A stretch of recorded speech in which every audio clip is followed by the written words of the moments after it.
Welcome to The Free Will Show, a podcast that provides a beginner-friendly introduction to free will while also exploring cutting-edge developments on the topic. I'm Taylor Sear. And I'm Matt Flummer. This episode is the first in a new season on free will and science. Over the course of the season, we'll have episodes covering topics on neuroscience, psychology, and physics. To kick things off with a general introduction to free will and science, we're joined by Robyn Repko Waller. Thanks for listening. I'm happy to introduce Robyn Waller, Assistant Professor of Philosophy at Iona College. Robyn has published several papers on various topics related to free will and has recently written a long paper, really a small book, called Free Will, Recent Work on Agency, Freedom, and Responsibility, which summarizes not only recent work on the metaphysics of free will, but recent work on free will and science too. I guess Templeton is calling this the white paper, so we'll refer to it as the white paper. It was supported by the John Templeton Foundation and is available open access online. So we'll provide a link to that in the show notes for this episode for anyone interested in reading it. Well, welcome to the show, Robyn. Can you start by telling us a bit about yourself, your work, and how you came to be interested in working on free will? Thanks, Taylor. Thanks, Matt. It's great to be here to discuss free will on the Free Will Show. As you mentioned, I'm an assistant professor of philosophy at Iona College in the greater New York City area, and I also co-run Iona's Neuroscience program. I work in philosophy of mind, philosophy of cognitive science, and metaphysics. So my recent work has focused on philosophical accounts of free will, as well as how they intersect with neuroscience and psychiatry. And one of the main questions I investigate related to this podcast series is what neuroscience can tell us about meaningful agency. So by meaningful, I mean those decisions and actions and actionable outcomes that are up to me, freely done, or morally appraisable. And this is the work I suspect that I'm most known for.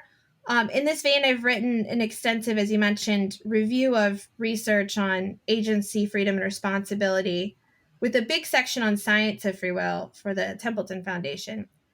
And I also have an interview in a much briefer form about neuroscience of free will in Scientific American. And they're both publicly available for download and access. So I'll start by situating myself in the context of your fantastic podcast series here. So I defend a compatibilist view of free will, and I take it that free will is the control condition for moral responsibility. So an agent must exercise appropriate control over her actions and decisions to be, say, blamed for a bad action or praised or credited for a morally good action. And as has been so well discussed in the past episodes of this podcast, freedom-relevant control can be understood in different senses. There's leeway accounts of free will, sourcehood accounts. So, in earlier work, I endorsed a sourcehood compatibilist view, basically a modified version of Fisher-Nerviza's reasons responsive view. And I've also, in past work, defended compatibilism against manipulation arguments from incompatibilists. One of my favorite papers that I've done called Forking Paths and Freedom, it's a co-authored paper. We challenge the coherence of the incompatibilist leeway conditions. So it's a strong challenge to leeway incompatibilism.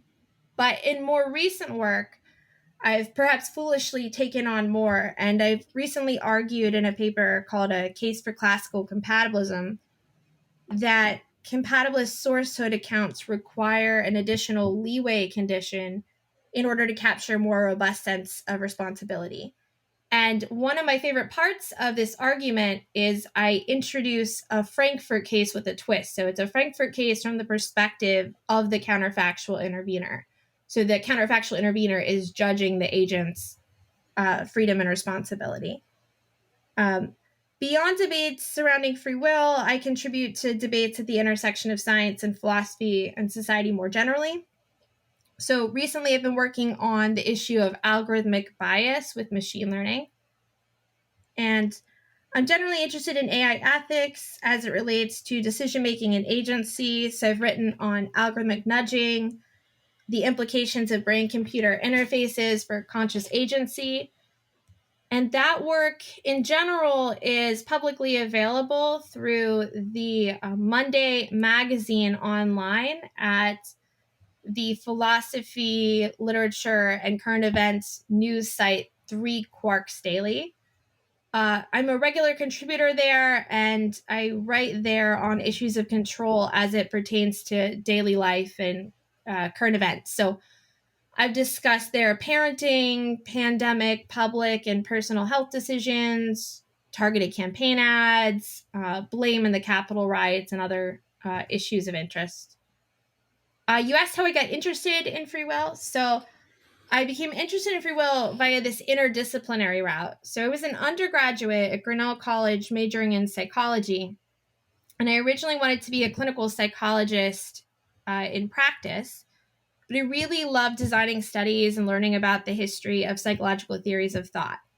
So during my senior year at Grinnell, I suddenly realized I was just fascinated by these theoretical issues operating in the background of the psychological studies we were conducting. And especially issues like how the mind's related to the brain, prospects for the scientific study of consciousness, how humans as agents fit into a naturalistic picture of the world. So in particular, there was this illustration in our history of psychology textbook. It was really fabulous. It depicted the mind-body views using drawings of birds. So there was a bird for the mind and a bird for the body. And, there was parallelism, dualism. There's all sorts of views illustrated. And it didn't mean anything to me at the time, but I realized much later that this drawing was attributed to Chisholm and Taylor. So it was really cool. And it got me thinking. And I thought that these kinds of questions were important ones that needed addressing before we interpreted the behavioral and neuroscientific work. But not everybody around me was so fascinated by these questions. So I thought, where can I go where people will be interested in these things? And of course, the answer is philosophy. So I followed these interests to the study of philosophy of psychology and eventually found my way to the neuroscience of free will. And along the way, I've been really fortunate to be influenced by people like David Papineau on consciousness, people like Al Mealy, Robert Kane, Walter Sennett Armstrong, and others on free will and science of free will, and present company as well. So we've had some really fabulous discussions at Florida State on this stuff. I'm really grateful for that. You mentioned that you use the term free will in conjunction with moral responsibility, like it's the control condition. Do you want to say anything more about how you use the term free will? And while you're at it, tell us if the scientists that you've been collaborating with and interacting with use the term any differently, or if they have the same kind of conception of free will that you do. Yeah, sure.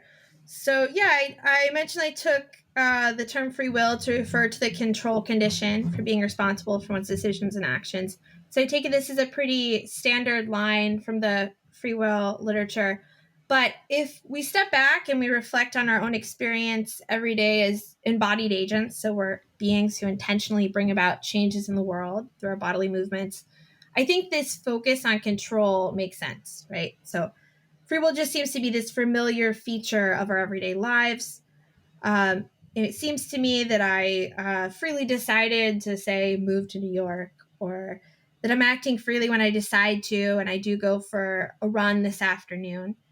And so what's really important here is free will, right, is not just that I move about in the world to achieve a goal. So, many kinds of creatures do that, but that I exercise meaningful control over what I decide to do and do. So my decisions and actions are up to me, quote unquote, right? In the sense that they're mine. They're a product of my values, my desires, my beliefs, my intentions. So I take it there's sort of the sourcehood intuition bit. But correspondingly, it also seems to me that at least at times I could have decided to and done something else than what I did. So I decided to go for a run yesterday afternoon. No one made me do it, right? I wasn't subject to any compulsion. I could have gone for a coffee instead, or at least it seems that way, right? So I take it that both what's common is both philosophical and scientific accounts of free will draw on this agental experience that we have.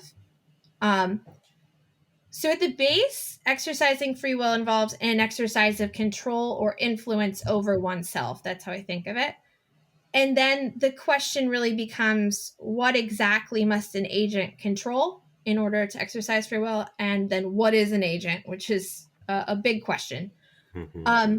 I mean, one really minimalist answer that I know it's been covered in past episodes is that free will requires control over one's actions. So that's sometimes referred to as free action. By action, I'm going to mean overt actions like bodily movements and the effects of those movements. And I take it that, that's going to be great in terms of linking up the philosophy and the neuroscience, because that's exactly what neuroscientists of agency study. They study intentional bodily movements and how they're produced. On the other hand, right, I take it that's not enough to ground control for free will. So I'm thinking back to your excellent interview with Helen Beebe on the roots of classical compatibilism. And, we talk about how the agent's state of mind, their goals, desires, and perceptions at the time of action, in addition to how they move their body, right, play a central role in whether and to what extent they control their actions and act freely. And how that state of mind itself could be influenced by their past, the kind of person they are, external forces, and so on and so forth. So even if somebody acts freely, you can ask how much control does the agent have over their state of mind? And one question that neuroscience and psychology is well placed to help us answer too is, in this vein, is in particular, are agents' decisions really up to them? So you have control over that state of mind that influences action. So how I would frame it is, I would think of philosophers of free will as setting the conceptual framework for what capacities or conditions would enable or prohibit free will. That's sort of the normative project, the ought question, how ought we to be in order for us to be free. And then neuroscientists, psychologists, physicists, maybe biologists, etc., can weigh in insofar as their technology and methodology allows on whether we do have those abilities or if those conditions obtain. And that's the descriptive project. And so just to kind of preview a bit of what we'll talk about, it seems like actually this sciences, particularly neuroscience and psychology, are especially well suited to say something then about free will. So most of us are familiar with these sensational claims about the brain science of free will and this back and forth about whether science disproves free will. Mm-hmm. Stuff like my brain made me do it. But I think if we look beyond that hype, we can gain a more down-to-earth understanding of free agency from science. That's really the value for me, and I would take it for others as well. So, for instance, right, to take neuroscientists, they too tend to focus on control, right? Control over one's actions. And their aim is to elucidate those internal neural mechanisms that subserve decision-making and voluntary movement. And that's important because it can't just be a question of what's internal to the agent. So if you think of an individual who's suffering from a seizure disorder, their actions may well be the product of internal processes and events, but they themselves, it's not speaking for the agent. They themselves are not in control. So I think one really nice thing we get out of neuroscience is we find out the neural mechanisms that underpin voluntary agency. Historically, how neuroscience of action has done this is by focusing on endogenously generated actions. That's what they call them, endogenously generated actions. And these are actions for which the cue for acting does not come from the experimenter, doesn't come from other external stimuli, but it comes from within the participant. So, for instance, the participant decides on the spot when to push a button within a window of time, or which button to press, or whether to press the button. And the thought is that since these are self-initiated movements, the study of those brain processes related to intention to move and movement in these contexts will tell us something about control related to free will. Much like the neuroscience of free will, psychologists investigate issues of agency with a focus on the descriptive as well. So they're again going to be able to tell us things like how agents do in fact exercise their agency, but just with a different level of description, that cognitive or behavioral level. So philosophers can give us sort of, the framework of which capacities and conditions would enable and prohibit free will. And that's a separate question from whether, those conditions obtain, whether we can actually exercise those capacities or have those capacities. And so we'll talk a bit, I take it, about the kinds of resources we would need to exercise self-control. Another way that psychology bears on free will and thinks about free will is telling us a bit about everyday beliefs about free will, right? And how if people were to come to not believe in free will, or if there was a disbelief in free will in society and it was widespread, how would behavior change? So that's something that psychologists have had a lot to say on. If we all became free will skeptics, would we be more or less pro-social, more or less aggressive? To what extent will we forgive moral transgressors?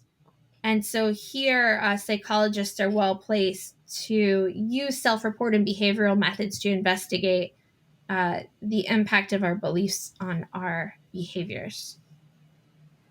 Thanks, Robyn. That was awesome. I think you hinted at each of these issues, but we're going to talk in the rest of this season of the Free Will Show about neuroscience, psychology, and physics, and how issues in those different disciplines bear on even the philosophy of free will. So I figured we'd structure the rest of our questions around those three areas of science and begin with neuroscience. So in your recent work paper, the white paper that I referred to earlier, you mentioned one potential threat to free will that you call neurological determinism. Could you say a bit more about that threat first? Yeah, sure. So some theorists and some folks worry about the standing of free agents in a purely physical, mechanistic world. By mechanistic, I mean something like we can offer a causal explanation, right? A naturalistic explanation. So, it might well be palatable to understand the occurrence of events like fires and snowstorms, or even the actions of non-human animals in naturalistic terms. But at least some of us intuitively feel that free decisions and actions, and so the exercise of free will, is special in some way. Specifically, free will, the exercise of that is closely linked with the exercise of the mind and the brain and our mental states. So, for instance, it's often assumed that an agent must make some or all of her decisions consciously if she's to decide and act freely. And we certainly experience ourselves as consciously deciding what to do, at least some of the time. And this requirement of conscious mental states is closely tied to the focus, on the deliberative process of considering and weighing reasons. So you guys had talked about reasons responsiveness earlier in the seasons. Okay, so one question, right, that is whether, we can exercise free will in the face of potential neurological determinism, as we might call it. So what's neurological determinism? The way I'm going to put it, a bit simplistic, but the way I'm going to put it is decisions to act and overt bodily movements are the product solely of neurological and other physiological processes and events. So that is, our decisions and our bodily movements, they're the effects of neurological and physiological event causes in our bodies. Of course, there are, more distal, broader physical causes. I'm not excluding that, but we're going to focus on the more proximal neurological and physiological causes. So neurological determinism by itself might be underwhelming as a threat to free will for some people. I know it is for me. Of course you could just reply, well, it's obvious that our brain and body are causally involved in our decision-making and our action production, right?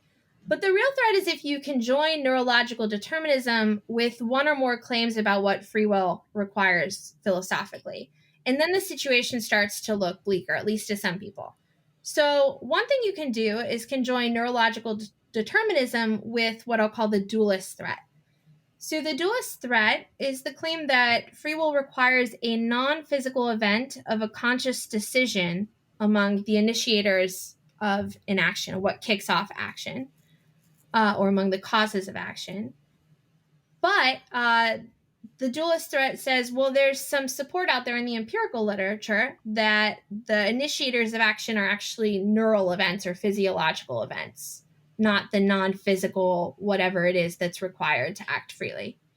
Probably have to say a bit more about this to unpack this if you're not familiar with dualism. So dualism is a distinction in kind between mental and physical properties. In modern times, it was often discussed in terms of a distinction in kind between mental and physical substances, if you think of Descartes. Mm-hmm. What this means is the mental, so you can think of like the consciousness of pain, right? Or sensory experiences like the taste of Vegemite.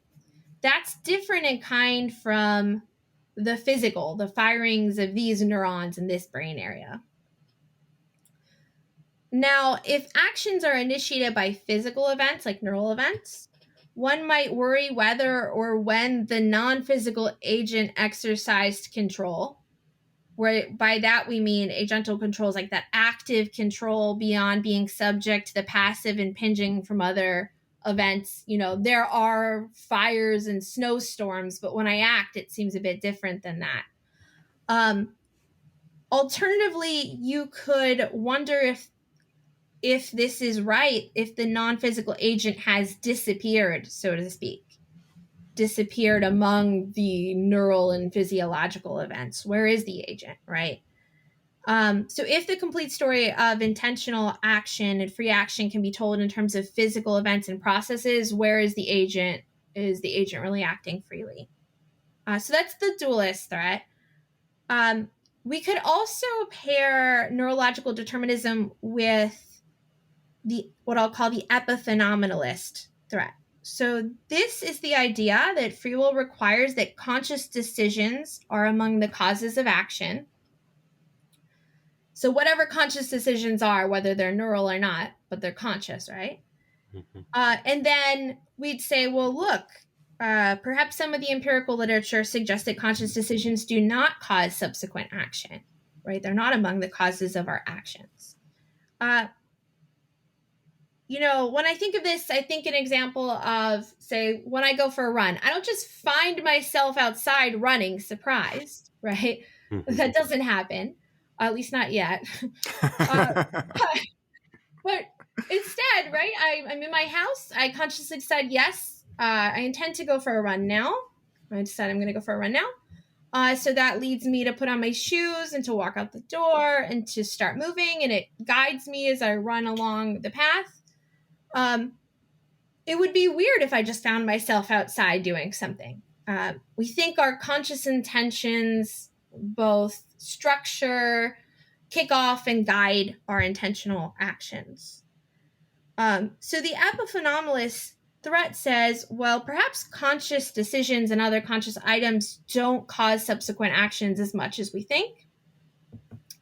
Epiphenomenalism, if you're not familiar with it, is the view more broadly that mental events are caused by physical events, but that the mental events themselves don't have any physical effects. They don't cause any physical events, or at least don't cause a physical event of interest we're talking about here, the bodily movement.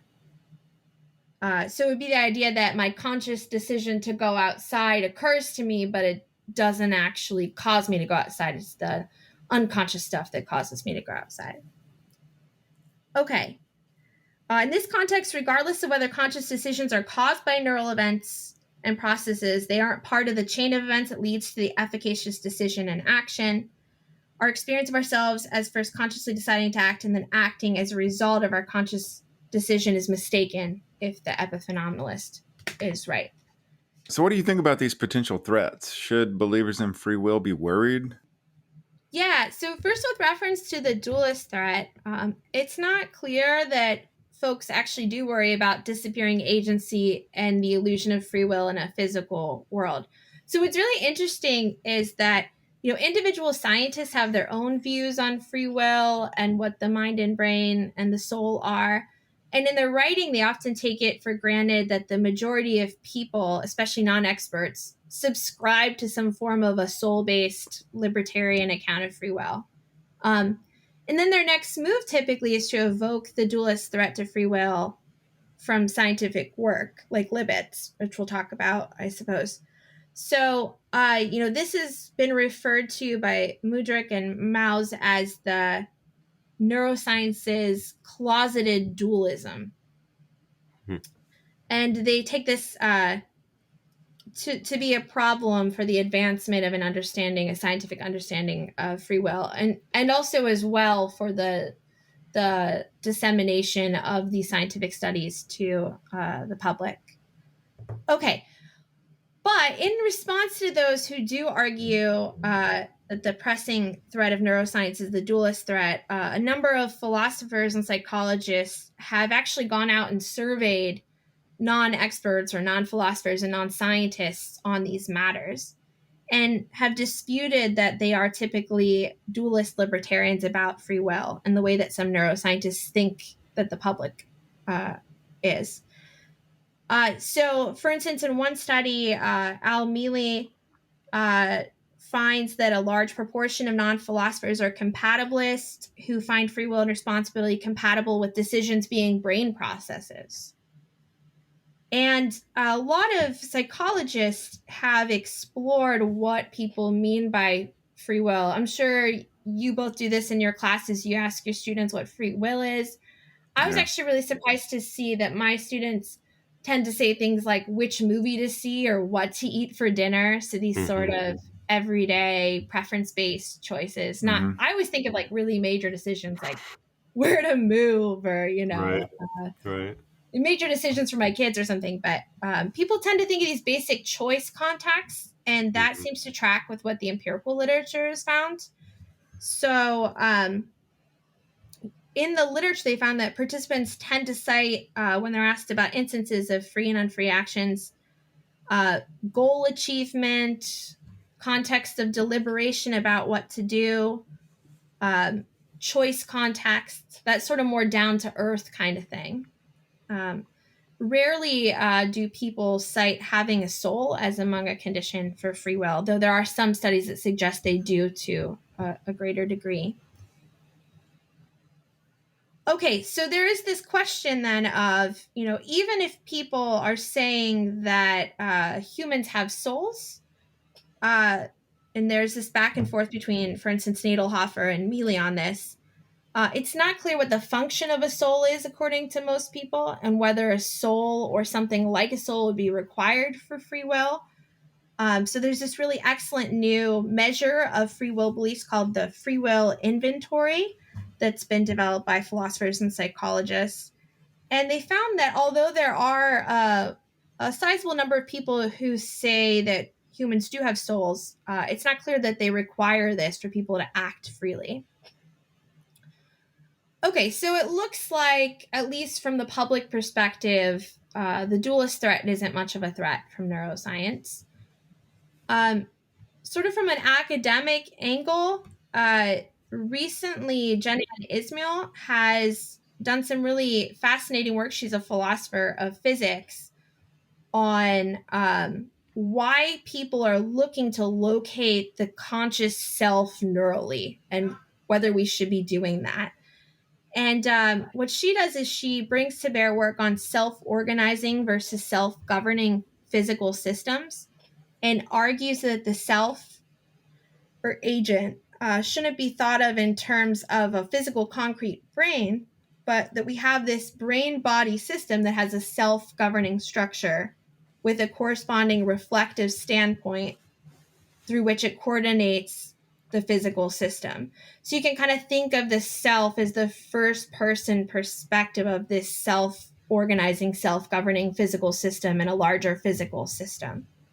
So she argues that those who look for the self at a neural level won't find it, and you shouldn't even be looking there anyway.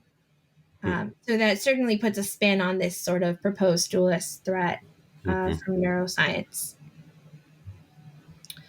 And others, too, take this line. So Christian List as well. He he works on free will from a similar kind of perspective, in the sense that he talks about how free will is a higher level phenomenon than, say, at the physics level. And that what we really ought to be talking about is the level of intentional agents, and whether we have things like mental causation. So some people might take the proposed dualist threat to free will from neuroscience to be wrongheaded from the start in any case. And as for the epiphenomenalism threat to free will, I think the best way to answer that, whether that's concerning, would be to first maybe turn to work on the causal efficacy of conscious intentions, things like the Libet study. Yeah, maybe this is a good chance for me to ask a question specifically about that, because we'll return to some of the stuff on from the people that work on physics and free will at the end. But probably a lot of people who think, when they hear science and free will, what's going to come to mind is these Libet studies and, popular level news sources saying that these neuroscientists have disproved free will. So we're going to have a whole episode on that next, on the Libet studies and responses to them. But I was wondering if you could give a quick overview of what the studies are, and maybe whether you take them to be a threat to free will. Yeah, sure. So as far back as, like the 1960s, actually, neurologists like the team of Kornhaber and Dieck, they demonstrated that before simple self-initiated movements in the laboratory, things like finger reflexes and wrist reflexes, right? Finger movements, wrist movements. There is a buildup of brain activity detectable with EEG, electroencephalography. So it's basically, nowadays they use EEG caps, and it's a non-invasive form of neuroimaging where they place electrodes on the scalp to measure large populations of neural activity, either during tasks or during non-task rest. So in any case, what they found, right, is before people make these self-initiated simple movements in the lab, there is brain activity that's detectable on the EEG. And what they argued was that this bit of the brain is preparing the upcoming movement, and plausibly is encoding action plans at a more fine-grained level, not just like, that I will go for a run today, but how I will move my body to the door, right? Okay, so that finding in itself in the 60s actually didn't cause any commotion, really, as far as I know, among philosophers and the public, as to the veridicality of our experience of free will. But what did cause a lot of commotion, as you mentioned, was the Benjamin Libet extension of this work. So one interpretation of this Kornhaber and Dieck study is that the measured neural activity stands for or represents a decision or intention to move, neurally realized. So we've thrown around that word decision and intention a lot. So I'll just mention, though I'm sure others will mention later on in the season, what I mean an intention to move, I mean the person settled on the plan of moving, right? And a decision is actively forming an intention, becoming settled on a plan. So one thing that people took from this earlier study in the 60s is that the measured neural activity stands for or represents a decision or intention to move neurally realized. So this is like locating intention in the brain. And I think it's a really interesting question itself that I work on. So we tend to think then with this narrative of human agency that I, the agent, right, via my conscious deliberation and conscious intentions, control how I act. Sure, my brain prepares to move, and often I can't access the ways it's preparing to move. But in cases of intentional action, I, the agent, tell my body to move first via my conscious intention, and my conscious intention kicks off the motor preparation. So Libet was really interested in testing this folk narrative, and so he used what we mentioned before, those endogenously generated movements in the lab. So if folks are right about this, right, our conscious intention should occur prior to or simultaneous with the neural activity that represents that motor preparation or motor intention. And what they found was really surprising to most people, right? So preparatory neural activity for movement actually precedes the time that participants report they're aware of intending to move by more than 1/3 of a second. And so Libet and others, including many in the popular press, as you reference, conclude from those results that conscious intentions lag behind unconscious intention to move and significantly preparation to move. So on this view, conscious intention stack don't initiate action preparation. The conscious agent seems diminished in power. And that's where that epiphenomenalism threat comes from, or an unconscious initiation threat is a related kind of worry that we can have here. Okay, and this basic finding that we have this neural activity encoding what seems to be action preparation prior to our reported awareness of an intention to move, that's been replicated using EEG, fMRI, intracortical methods. Interestingly, some of these methods are what's used for brain-computer interfaces and how they pick up on some of the motor intentions to get the tech to work and to carry out the commands of the patients, which is another interesting story. Yeah. So, accordingly, there's been a lot of pessimism, though, about conscious agency around these findings. And here's sort of how some of it goes, right? Some skeptics take the fact that the non-conscious processes occur before the conscious ones to be the threat. Others worry that the reported conscious intentions aren't really doing anything, right? It's the non-conscious stuff that's causing the movement. It seems to me like my conscious intention to go for a run came first and kicked off the preparation to go outside. But really what's going on is, some people argue, conscious intentions are bodily bookkeepers. They notify the person level system that upcoming movement is an action of their body. But it's not actually causing the movement. It's just telling you, here comes an action of a movement of your body, right?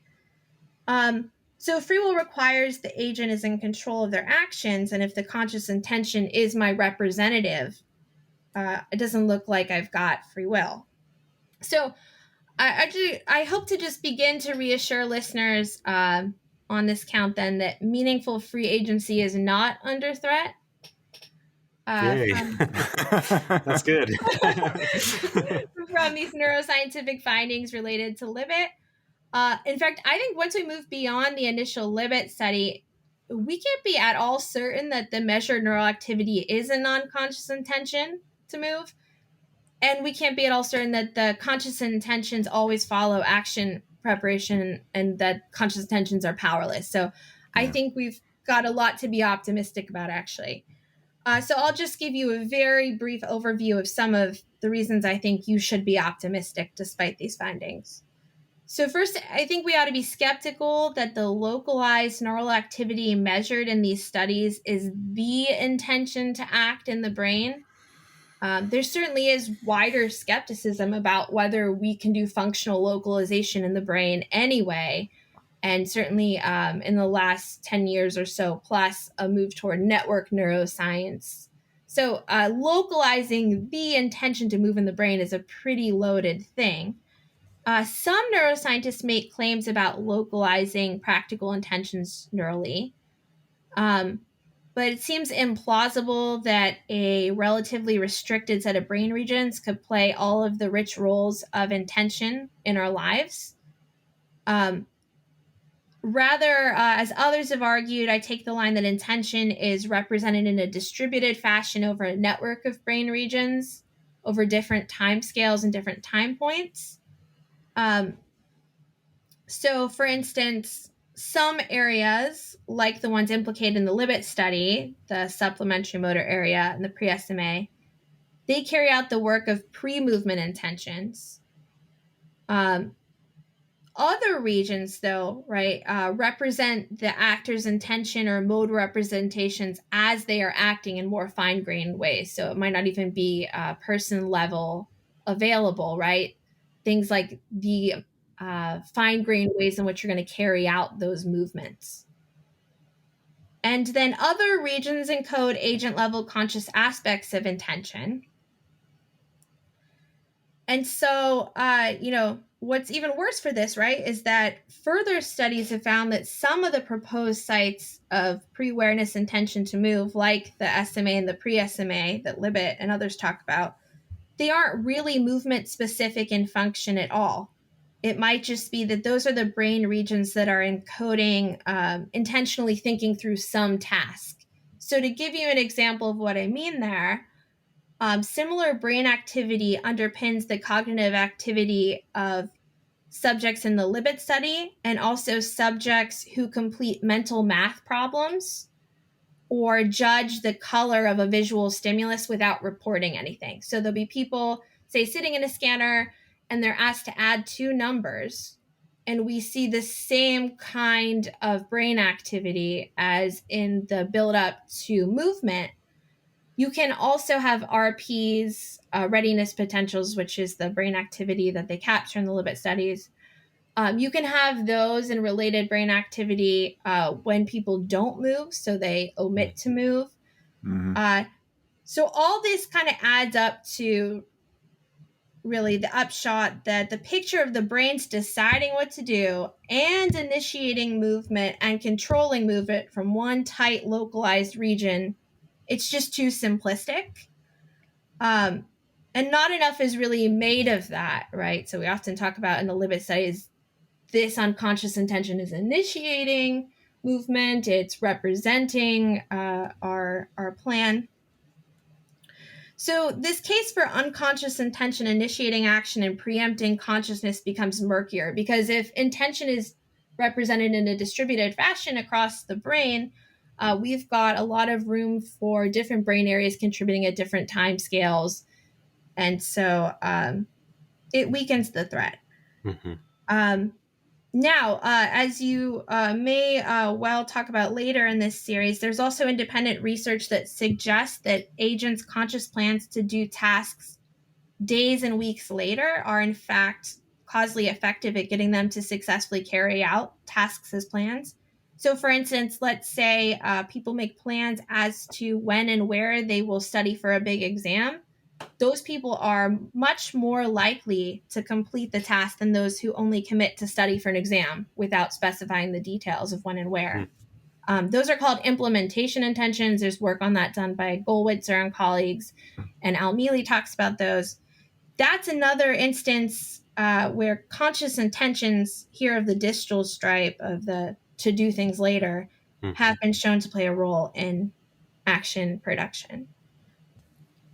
Okay, so I think that this, this epiphenomenalism threat to free will is overblown. I don't think the Libet study shows what people take out of it, although it does give us interesting look under the hood at what happens when we make decisions, especially spontaneous decisions.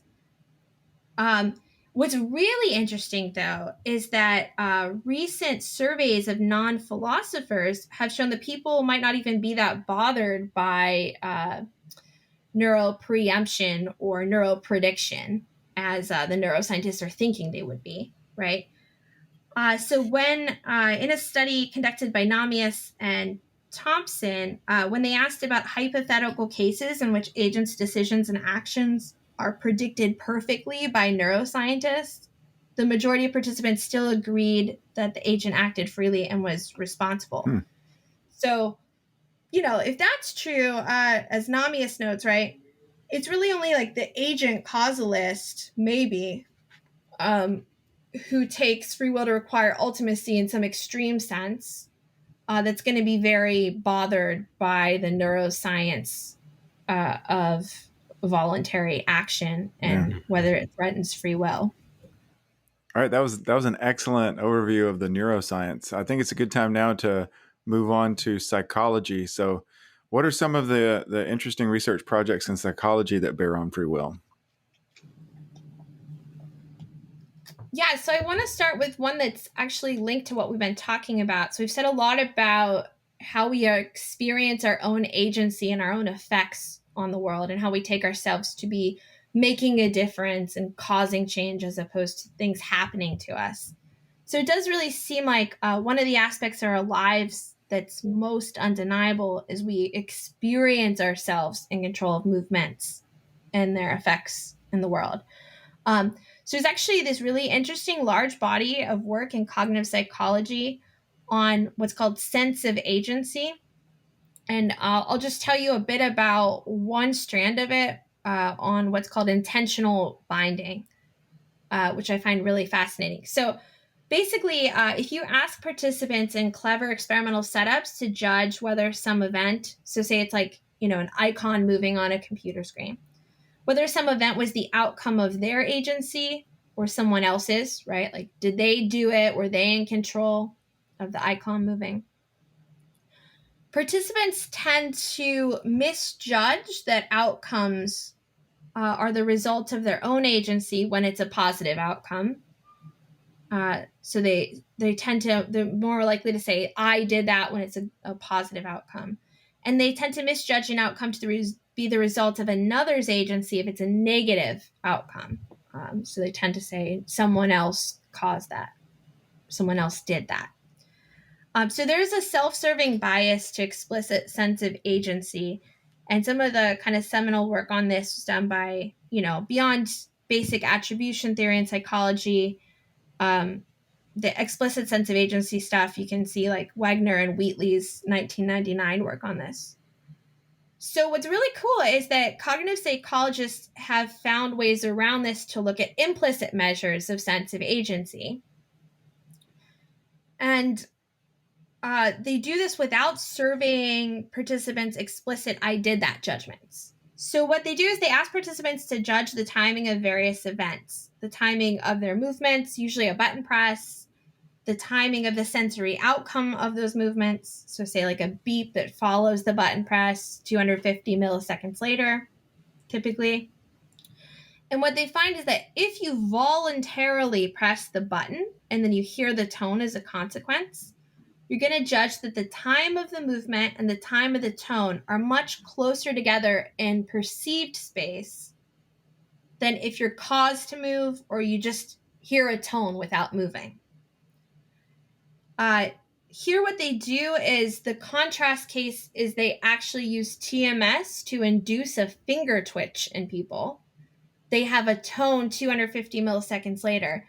And what's really fascinating is actually in that situation where you're caused to move and you involuntarily move, your perception of the time of the movement moves backwards. It seems to occur before it actually happened.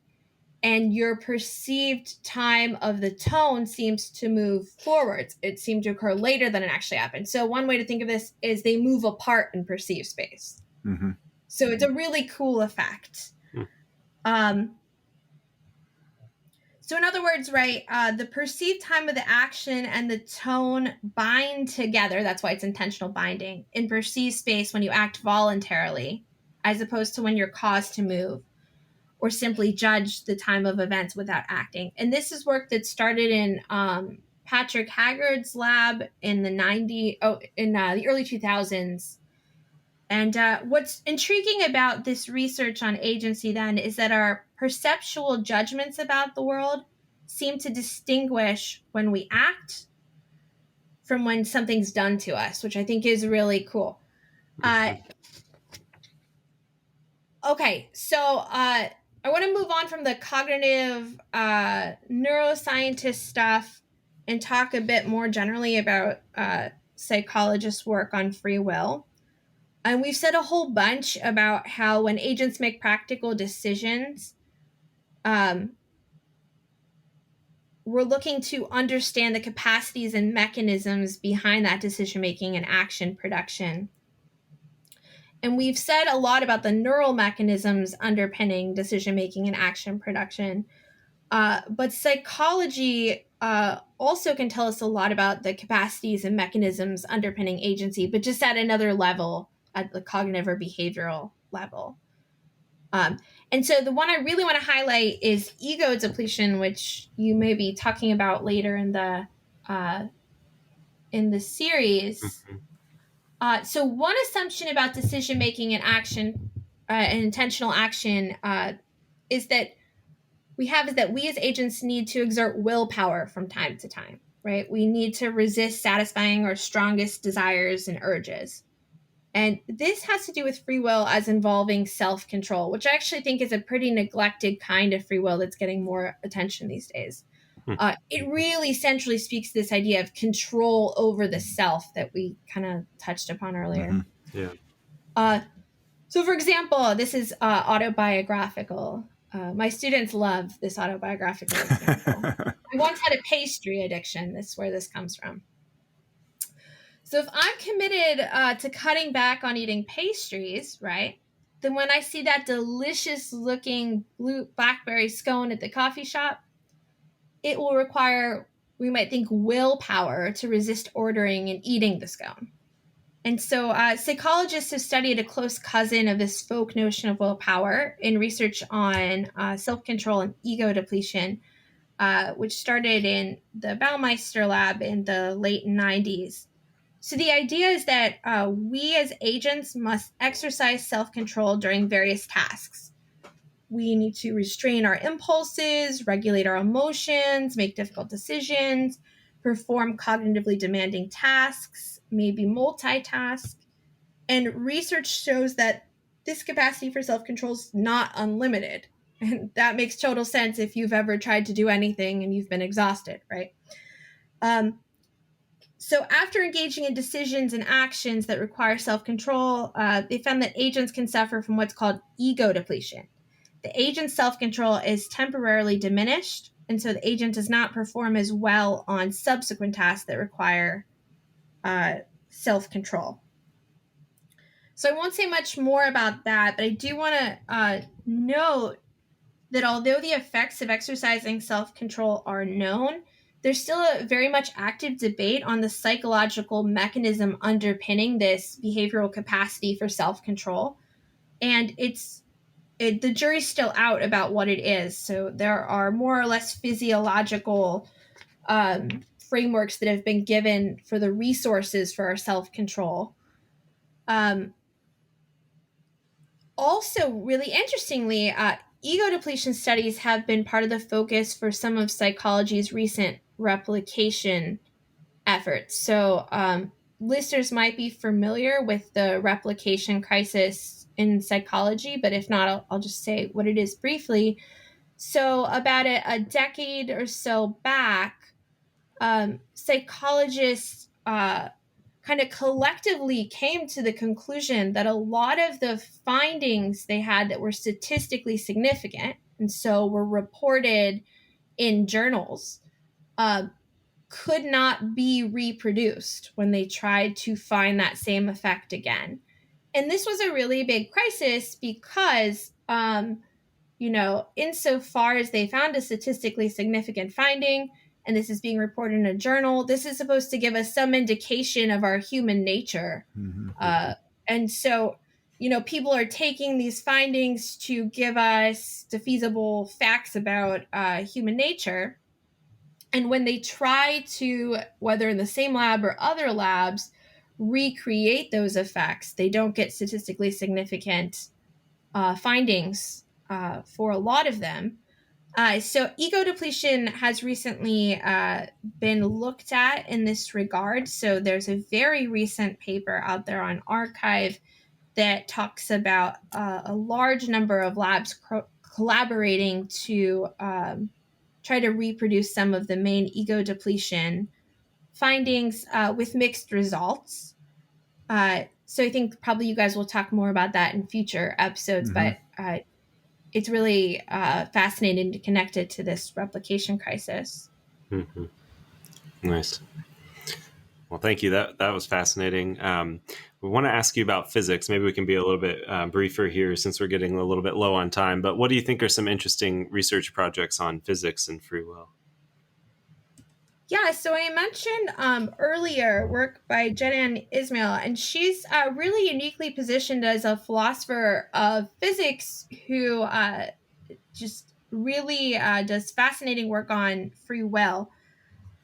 So her work, as I mentioned, she looks at theories on self-organizing and self-governing systems within physical systems.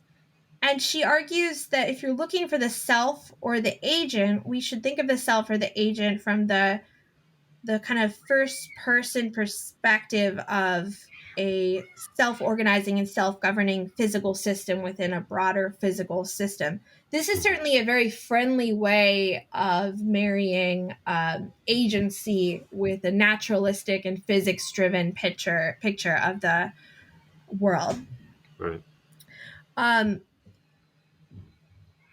Now, I also mentioned Christian List earlier. So he has a similar move he makes, a bit different, right? So he argues that free will is a higher level phenomenon. It's not one that we're going to find at the level of physics. So a bit different from Ismail in that he's saying, right, it's not a physics level phenomenon, but both of them are sort of going higher level with it. So for List, he argues we should look at the level of the intentional agent.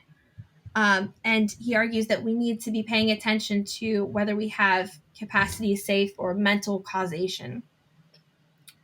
One more thing I want to touch upon that goes back to Jedian Ismail's work, which I know you guys have talked about this point in the past, is our assumption of the fixity of the past. So you've had past podcast episodes on the consequence argument, and there the fixity of the past is a really prominent assumption. So the fixity of the past, again, being the idea that the events of the distant past are fixed, and so they're out of our control. We can't now do anything to change them. In contrast, right, we tend to assume that the future's open. It's not yet fixed, and it can be affected by events now. And so it can be affected by my actions now. And what's interesting that's highlighted in this work by Ismail is that both compatibilists and incompatibilists do tend to assume what's called this asymmetry of time, or this corresponding unidirectional causal influence. So the arrow of time points from the past to the future.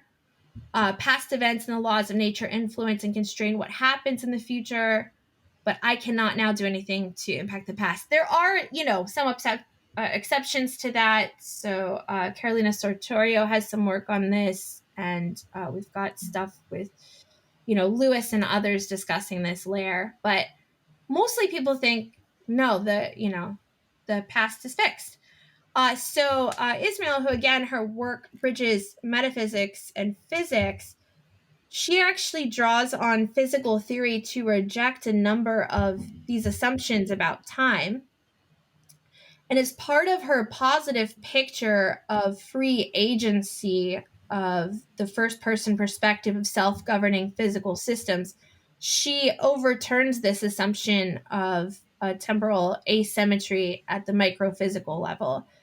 I don't know that I'm qualified enough to speak to the details of that, but I think that's really fascinating that she's drawing on physical theory to really reject one of these fundamental assumptions that we as philosophers take to ground the free will debate. Yeah. Nice. Well, thanks so much for joining us, Robyn, and thanks for so much of your time. I'm sure many of our listeners will want to read some of your papers and maybe this white paper that we've referred to. Where can people go to follow your work? Yeah, so thanks, Taylor. Thanks, Matt. This has been fantastic. I've had a lot of fun talking to you guys. Listeners can find updates about new publications, including, if they're interested, the 3 Quarks Daily articles, by following me on Twitter. So my Twitter handle I can give to you guys for the page, but it's at Robyn R. Waller, Robyn with a Y. Or you can check out directly the 3 Quarks Daily post by accessing them on the website. As you mentioned, there's actually a link to the open access copy of the white paper posted on my website. And the website also links to all papers and upcoming talks, some of which will be open to the public when they're webinars. And awesome. There's also an open access to the interview on the Beautiful Minds blog with Scientific American. But thank you again. This has been fantastic. You're welcome. Thank you for joining us. In the next several episodes, we will focus on issues in free will and neuroscience. We'll begin by talking in more detail about the Libet experiments and responses to them. And our guest will be Tim Bain, professor of philosophy at Monash University.